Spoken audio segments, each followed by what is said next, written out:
That flight had about 200 foreign nationals on, and it's taken Qatar several days, more than a week, to negotiate for them to get on it and leave. So what is going to happen to the Afghans who have the right to go to other countries? They have all the papers. Are they going to be allowed to go on similar flights in the coming days? Because I certainly know of several Afghans who worked for the British and for the Americans who are in hiding now. They're terrified, and it is really not at all clear that they will be able to go. And you know they're going to get more terrified because repression here is increasing. The pictures we're going to show now are quite upsetting and nasty.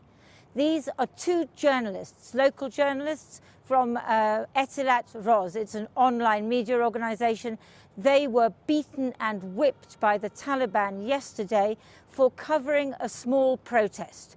Several journalists were arrested. Some of them had their cameras and other equipment taken. But these two were really badly beaten and tortured by several Talib fighters. One of them described what it is that they endured.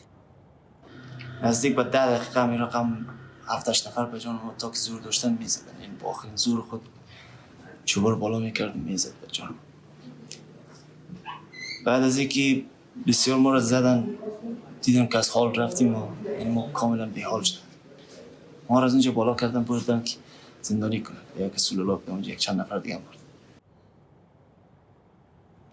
Now, those journalists were covering a protest about the Panjshir Valley.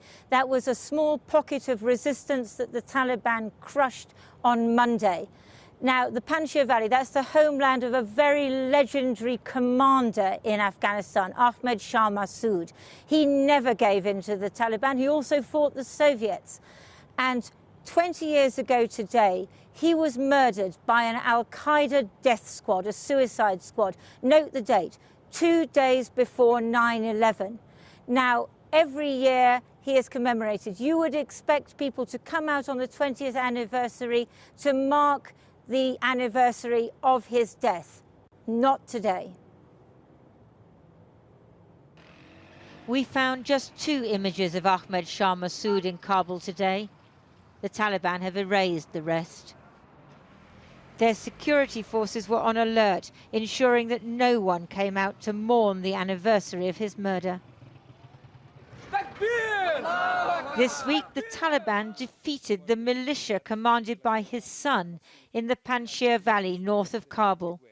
They control all of Afghanistan now. Taliban fighters entered his mausoleum. After fighting the Soviets and the Taliban, he was assassinated exactly 20 years ago by an al-Qaeda suicide squad posing as a TV team, a prelude to 9/11. The fighters say it wasn't them who smashed the glass on the marble. More pictures have emerged, showing that the slab has now been cracked. Today, Taliban fighters look out from the monument on Ahmed Shah Massoud Square, his picture torn out. It's just opposite the US Embassy, now emblazoned with the Taliban emblem.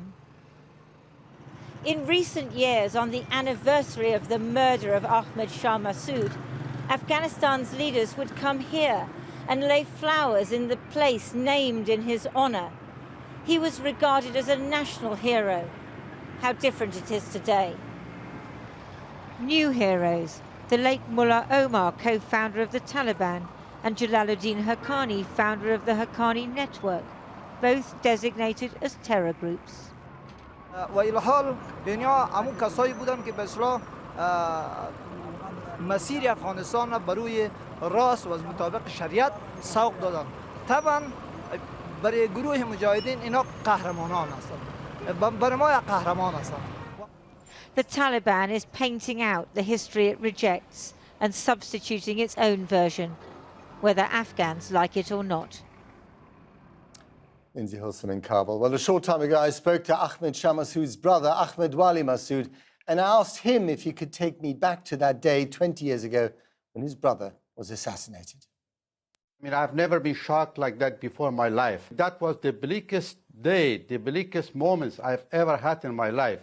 And really that kind of, I mean, maybe for a long, long time, I really could not really think of what am I doing here, and how the world would look like. It was very dark, very bleak, very sad. And of course, it was the precursor to a very bleak moment for much of the planet, 9/11. Your brother's death was very much linked to 9/11 because of Al-Qaeda. 20 years later, do you think that all those sacrifices triggered by 9/11 were in vain? The people of Afghanistan really thought that terrorism is the enemy of mankind, especially the Western world, who said, the United States said that either you're with the terrorists or you're with us. So we really thought that the least they can do, they can stand by these very essential rights of the humanity, definitely of the Afghans as well. And we did try our best to make our country, no matter how corrupt leader we did have in Afghanistan, but the people themselves, they really did their best to make it happen. And after 20 years that we did have some school, some freedom, the girls were going to school, there was some clinic, some sort of basic life. Out of a sudden, the whole Western world, especially the United States of America, left us alone in the mercy of terrorism, international terrorism. Given the fact that it's gone from Taliban to Taliban with 20 years in between, do you wish that the Americans had never gone into Afghanistan? I mean, to be honest, if they did not go, at least we could have kind of taken care of ourselves. We would have lost maybe less. We would have kind of somehow, at the end of the day, we would have kind of accommodated ourselves in some way, in some fashion.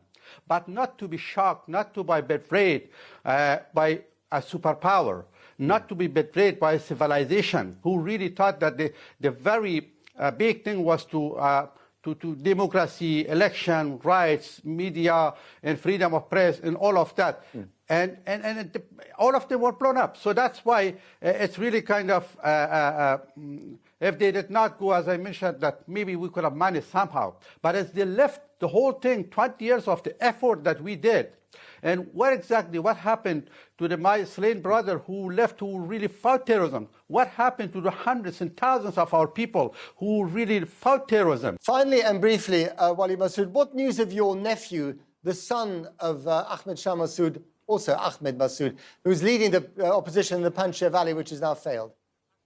Well, he is there, he is safe, he is there, he is preparing, and the resistance is alive. And the resistance is the only opportunity and is the only kind of alternative to fight terrorism in Afghanistan. His father did it, he will do it, and we will do it. So he'll carry on?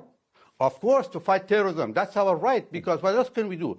Our resistance is not, or national resistance is not to fight or to make a battle. It's just to defend yourself against a war, against an onslaught, against a massacre, against intimidation. So therefore, the national resistance of Afghanistan, it does have the rightful position to defend the country like Afghanistan's people. Okay. Wali Massoud, thank you very much indeed.